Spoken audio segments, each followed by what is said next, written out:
ለምንድነው አባቶቼ እኔ ስገፋ ለምን ትገፋለህ ለምን አላሉኝም? በቤተ እግዚአብሔር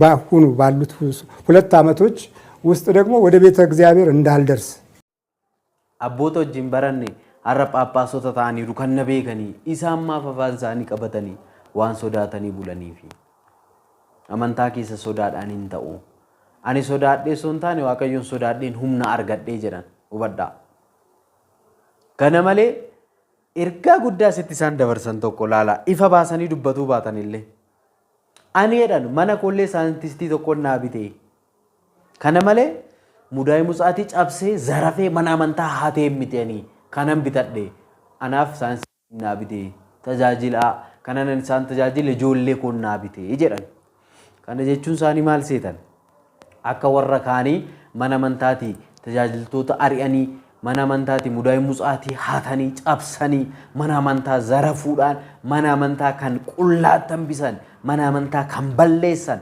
hattuu akka isaaniitti ani mana amantaa hatee mana amantaa qullaa dhaabee miti kanan bitadhe jedhanii ergaa dabarsuu girmaa dubbatan kan isaan irra ga'e waan ta'an kana yeroo laaltan dhugaan sun hin jedha hin boossu jecha imimmaan illee qabattani maaliif gaarii isaa hojjetan yaraa isaa hojjetan abbaan kun laphee isaanirraa wanta isaanirra ga'e mana amantaa keessatti akkasitti yeroo dubbatan anaan baay'ee natti dhagahameera kanaaf mana amantaa keenya namoonni amma jiranii namoonni amma raasaaran kun mana amantaa keenyan fayyadanii isaan qarshii mana amantaatii fi kan jennu tajaajiltoota abboota akkanaa akka ari'an hidhan ofii isaanii karra banatu jechaadha akka barbaadan mana amantaa gochaaru dhugaan siniin jira viidiyoo kana yoo laaltan imimmaan hin qabattan namoonni abbaa girmaa beektan kanaaf viidiyoo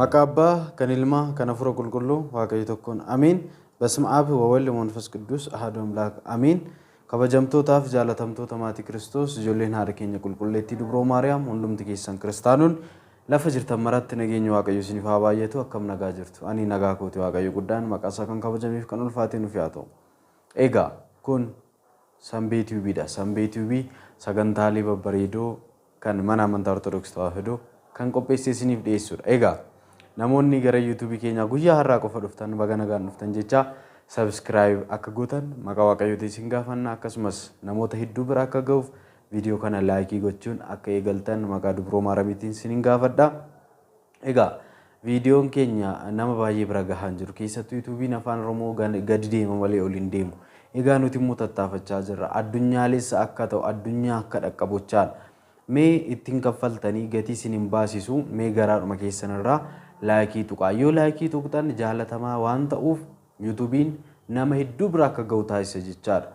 Egaa daangaa itti godheeti YouTube yoo jaalatamaa ta'e daangaa itti godhe sun irraa kaasee addunyaa guutuu galmaan geessa waan ta'eef egaa ammas maqaa Dubroo Maariyaamiitiin isin gaafadha warroonni viidiyoo kana ilaalaa jirtan mallattoo laayikii ishee akkanaa tuqaa ishee akkanaa yoo tuqtan hin jaalanne jechuudha waan ta'eef ishee jaalatamummaa qabu akka mul'istan isin gaafadha jechaadha. Egaa guyyaa har'aa kana immoo egaa afaan Amaariffaatiin jalqaba silaaltaniitu viidiyoon kun kan ture haa ta'uuti kana wajjin wal qabsiisnee wantoota nuti ilaallu jira jechaadha waa'ee abbaa keenya abbaa girmaa jechaadha kanaaf iyyuu asirratti wantoota nuti kaasnuutu jira jechaadha maatiiwwan Waaqayyoo innis maalidha viidiyoo jalqaba xinnoo daawwattaniitu jechaadha egaa abbaan keenyi kuni akka nuti beeknutti jechaadha egaa keessattuu immoo bakka namoonni hedduu biratti akka jibbaman akka xireeffataman akka ari'aman manneen amantaa keessaa kan isaan irratti hojjetus jira jechaadha egaa abbaan kun akka namni jedhutti hojii xonqolaa hojjetaa jedhu warroonni kaan immoo lakkii maqaa Waaqayyoo waamee akkam xonqolaa hojjetaa jedhu egaa xonqolaa isaa hojjetan waan gaarii isaa hojjetan kan itti gaafatamu isaan garuu Waaqayyo isaan irra bulee wantoota inni taasisaa ture baay'ee argineera jechaadha ani ija kootiin bakka isaan tajaajila kennanitti dabriin itti guddadheetti mana amantaa keenyatti dhufaniiru yeroo tokko dhufanii nu tajaajilanii deebi'aniiru waan guddaa ture jechaadha sagantaa guddaa namni hedduun kan itti fayyee argineera jechaadha haa ta'uuti namoonni kaan immoo waan garagaraa irratti kaasu jechaadha abbaa keenya. Egaa Kiristoos yeroo biyya lafaa kanarra deddeebi'utti seexanaan qorameera. Yeroo soomaaf sagada qabatetti illee dhagaa kana daabboo godhi jedhaanii mana qulqullummaa guddaarraa of darbadhu akka ergamoonni Waaqayyoo si fayyisaa ilaalla jedhaanii waan hedduu jechaanii ture jechaadha. Egaa yeroo Waaqayyo wajjin Kiristoos faana deemnu qormaanni nutti baay'ata waan ta'eef jechaadha. Haa ta'uti abbaan kun immoo egaa kanani abbaa kanarratti argeen akka kootti jechaadha. Akka kootti abbaa kanarratti kanani argee maal seetan tokko egaa yeroo karaarra deemanillee rakkattoota gargaaran argiira. Yeroo manneen amantaa garagaraa jaarsan argiira. Waan hojii gaarummaa garagaraa yeroo hojjetan argiira. Kana malee immoo jecha isaanii kanarratti jechaadha. Yeroo nani ari'atamu, yeroo nani tuffatamu, yeroo mana amantaa keessatti na ari'atamu abboonni na beekan phaaphaasonni illee luboonni isaa ta'an maaliif cal jedhani akkamitti sagalee naan taane jedhani. Har'a kan nuti haasofnu isa kanarratti jechaadha. Hubadhaa. Isaan Zuwaayidha. Zuwaay immoo kan bulchaa jiru waggaa 28tiif Abuuna Gorgorees kan jedhani. Kan jedhaman phaaphaasii godina Shawaa Bahaati jechaadha. Phaaphaasii godina Shawaa Bahaati. Phaaphaasiin kun isaanii ni beeku sirriitti jechaadha. Abbaa Girmaatiin ni beeku. Garuu yeroo isaan ari'ataman, yeroo isaan darbataman lakki isaan asitti baratanii bahan hin jenne. Isaan barataa mana kanaati hin jenne. Isaan tajaajilaa mana kanaati hin jenne. Cal jedhanii ta'aniiru jechaadha. Warroonni isaan beekan phaaphaasonni hedduun gadaamii Zuwaay kan bahan isaan faana kan baratan kan phaaphaasii ta'anis jiru. Kan monokkosanii mana amantaa tajaajilaa jiran hedduu isaanii waan jiraniif maaliif afaan qabatanii wajjin achi keessaa bahanii yeroo inni darbatamu maaf hin laalle jechaa jiru jechaadha. Baay'ee nama gaddisiisan. Gaafan viidiyoo kana laale baay'een gaddi jechaadha. Hubadhaa. Abbaan keenya kunillee ragaa guddaadha.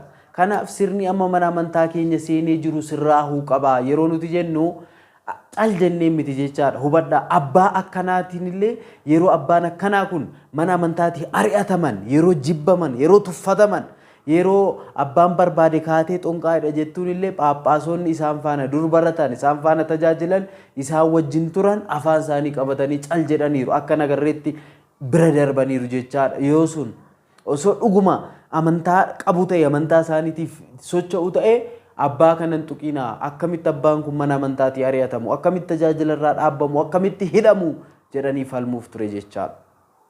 Kanaaf sirni mana amantaa keenyaa kun mana amantaa keenya seenee mana amantaa keenya balleessuuf ka'u egaa dhumni isaanis gaheera. Garuu haa ta'uutii baduu qabuun ammas dirqama jechaadha. Argineerra yeroo mana amantaa keessatti waraana fuudhanii achi keessatti yeroo leenjisan meeshaalee waraanaa guguddaa mana amantaa keessa galchuudhaan sanyummaa yeroo faarsan nuti sanyii kan beeknu midhaaniif isaan garuu sanyummaa jedhanii nu barsiisan ilaala. Afaan Oromoo keessa zaranyinnetii kan jedhamu hiikimti isaan jiru zarri la'el no.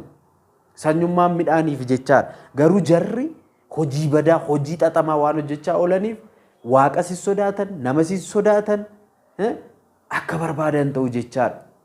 Qarshii ummataatiin, qarshii mana amantaatiin jechaadha. Egaa abbaa keenya kanarra rakkina hedduu gahaa ture jechaadha.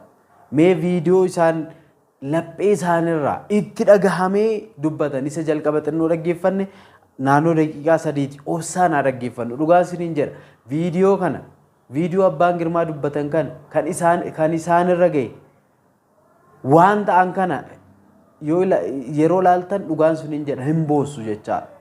Imimmaan illee hin qabattani. Maaliif gaarii isaa hojjetan yaraa isaa hojjetan abbaan kun laphee isaanirraa wanta isaanirra gahe mana amantaa keessatti akkasitti yeroo dubbatan anaan baay'ee natti dhagahameera.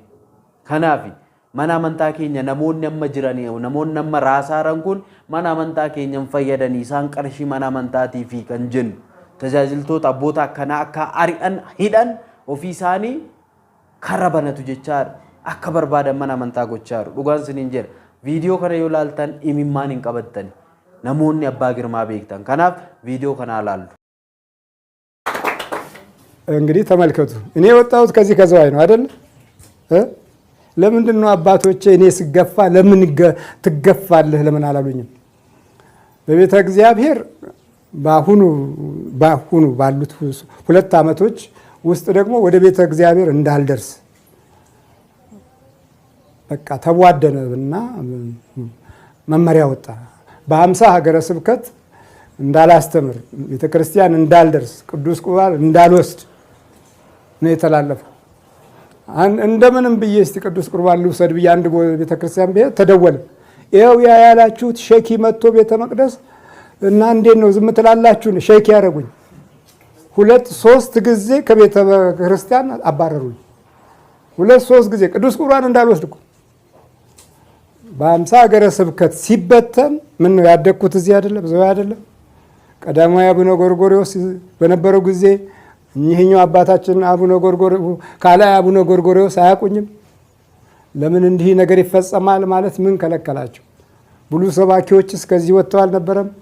ለምንድን ነው እዚህ ግለሰብ ላይ ጫና የበዛው ማለት ምን ለምን ሁበዳ አቡነ ጎርጎርዮስ ኢሳን ከነ ማለ አቡነ ጎርጎርዮስ ጀልቀባ ከን ጀራማን ኒ ጅሩ ቱሬ አባ ጋሪ አባ ጭማ ቱራኔ ዳን ኢሳን ልቡዳን ደርበኒ ሮራ አማ የሮማ ከነ ጀቻዳ ተጃጅላ ፈሶ ዴመኒ በላ ኮንኮላታቲ ነከዱኒ ከን ሂማም ጀቻዳ አቡነ ጎርጎርዮስ ኢሳን ከነ ሶንታኒ አቡነ ጎርጎርዮስ ቀዳማዊ ዮካን ኢሳን ዱራ ከን ጀራማን ጅሩ በረሳንሌ አቺፍ አካ ተጃጅለን ኒ ጁዋዬ ቻዳ ባቱዳ አቡነ ጎርጎርዮስ ኢሳንማ ኩኒሞ ኒ ቤኩሮሱን ማሊ ፈፋን ቀበተኒራን አቡነ ጎርጎርዮስ ኢሳንማ ኩኒ ኒና ኩታለለበኑ ትጅሩ ከነ ኬሰ ጅሩ አፋን ኦሮሞን ቤከኒ አቦቲ ገዳ ሃዳ ሲቄ ቀበቹዳን አኒ ኦሮሞ ነመደ ጀደኒ ኦሮሞ ከን በሌሳ ጅራን ኦሮሞ ከን ገዲ ጫብሳ ጅራን መና አመንታ ኬሰት ጉቦ ከኑዳን namoota garagaraatiif harka dheereffatanii gubboo kennuudhaan biyya kana turuu kan barbaadan namoota isaan falmummoo balleessuu kan barbaadan Oromoo kan salphisaa jiran Abuuna Goorgooriyos isaan amma Adaamarra jiran kana jechaadha. Godina Shawaa Bahaa kanarra jiran. Hubadhaa. Ani Oromoo nammadhaa jechuudhaan kana malee yeroo siinodoosii walgahii siinodoosii kan jeeqan kan luka tokkoon dhaabanii falmaa turan Kota keenya falmaa turan kan siinodoosii caamsaa dheengada darbe kana sareefu darbe kana kan baxaxaa ture kan jeeqaa ture isaanidha jechaadha. Akka abboonni Oromoo hin muudamneef. Akkamitti abbaa kanaaf gaa abboonni Oromoo iyyuu muudamiin namni jedhu akkamitti abbaa kanaafis illee falma dhugaa dubbachuuf immoo. Bara isaaniillee abbaan Girmaan akka tajaajilaa jiranidha jechaadha. Isaanis ni beeku. Mee yeroo nan akka tari'amu mana amantaatii sheekii dhadhanii yeroo ari'an qulqulluu dhiigasaa foonsaa fudhachuuf yeroo dhufan manni amantaa kan hundaa taate dawwalanii bilbilaan mana amantaatii akka ba'u yeroo 3 mana amantaatii na ari'anii manni amantaa garagaraa irratti godinaalee 50 ol agara sibgateechaan kutaa lallaba 50 ol irraa akka hin geenye akka mana amantaa sun hin seenne akka tajaajille jedhanii isaan dhoowwan jechaadha laala. Baay'ee kan ulfaatu. Dhugaan siniin jedha. Mee ቪዲዮ ከነታፉፍ ምን ከለከላቸው? ብዙዎች አባቶች ከኔ ጋር አብረው የነበሩ ሊቀ ጳጳሳት አልሆኑ? እነሱ ለምን አንደበታቸው ተዘጋ? ፈርቶ አደር ስለሆነ። ሰርቶ አደሮች አይደለም ፈርቶ አደሮች ስለሆነ። በፈርቶ አደርነት ሃይማኖት አይቋቋምም፣ አይጠበቅም። ሃይማኖት በፈርቶ አደርነት በፍጹም አይገነባም፣ አያድግም፣ ወደ ትውልድም አይሸጋገርም። እንዴት ነው ፈርቶ አደር? እኔ ፈርቻ ማደር አልፈልግም። ምክንያቱም ሰውን ፈርቼ ያገኘሁት የለም። ድህነት ነው ጭራሽ ያገኘሁት። እግዚአብሔርን መፍራት ጀምር ነው ኃይል ያገኘሁት። ያው ቤቴን የገዛው ሳይንቲስት ነው። ሰርቄ አታልያ አወራብጄ አይደለም። ምድራዊ ውጻት ሰብሬ አይደለም። ሳይንቲስት ነው የገዛው። ይሄንንም መኪና አንድ ስዊድናዊ ነው እኔ በወጣው ወበዳ አስራት ከኒሳን ደበርሰን ኑቲ ዱር ከወጅን በረን ፋና ዙዋይ ተቻረ ገዳሚ ዙዋይ ጅሩቲ አቦቶ ወጅን በረን አረ ጳጳሶታ ታኒ ሩከነ ቤከኒ ኢሳማ ፈፋንሳኒ ቀበተኒ ዋን ሶዳተኒ ቡለኒፊ አመንታ ኪሰ ሶዳዳኒን ተኡ አኒ ሶዳዴ ሶንታኒ ዋቀዮን ሶዳዴን ሁምና አርገዴ ጀራን ወበዳ ከነመሌ erga guddaa sitti isaan dabarsan tokko laala ifa baasanii dubbatuu baatanillee ani jedhan mana kollee saayintistii tokko naa bite kana malee mudaa'ii mutsaatii cabsee zarafee mana amantaa hatee mitanii kanan bitadhe anaaf saayinsii naa bite tajaajila kanan isaan tajaajile ijoollee koon naa bite jedhan kana jechuun isaanii maal seetan akka warra kaanii mana amantaati tajaajiltoota ari'anii mana amantaati mudaa'ii mucaatii haatanii cabsanii mana amantaa zarafuudhaan mana amantaa kan qullaattan bisan mana amantaa kan balleessan hattuu akka isaaniitti ani mana amantaa hatee mana amantaa qullaa dhaabee miti kanan bitadhe jedhanii ergaa dabarsuu isaaniiti hubadha adda baafadha ifaan ifa dubbachuu baatanis keessa isaanii kan jiru waan hunda waan beekaniif warroonni isaan ari'atan mana amantaa kan qullaa dhaaban mana amantaa kan nyaata mana amantaa ijaaroo osoo hin taane kan jigsan mee ilaala manneen amantaa ijaaramuuf mee waggaa 10 gadeen dhumu jira yoo hammam ariifate waggaa 5 akkas waggaa 8 yoo dafee xumurame jechaadha kanaaf booda waggaa 10 ol birriin guyyaa guyyaadhaan mana amantaatiin ma ijaarsaa fedhameen kadhataman kennama ayyaana guguddaa irratti kennama akkaawuntiidhaan sassaabama ofii isaaniitti mana biraa waan ijaarrataniif waan nyaataniif manni amantaa dafee nu mochaadha kanaaf akkas jechaa robbaan keenyas ittaafuuf እስር ቤት በወጣው ሮብ ወጣው ሐሙስ አስረከበ ስዊድናዊ ነጩ እዚህ ገዳም የተማረ አይደለም ስዊድን እዛ የተፈወሰ ነው ነጭ ነው እንዴት ነው መግፋትን ለምንድን ነው የምንወደው ማሳደድን ለምንድን ነው የምንወደው ምን ከዚህ ምን በረከት አለው እየተሰደድኩ እያለ ሙዳይ ህፃናት ማሳደጊያዎች እናት አባት የሌላቸው እዛም 2 ሚሊዮን 100 ከምናምን ሺህ ብር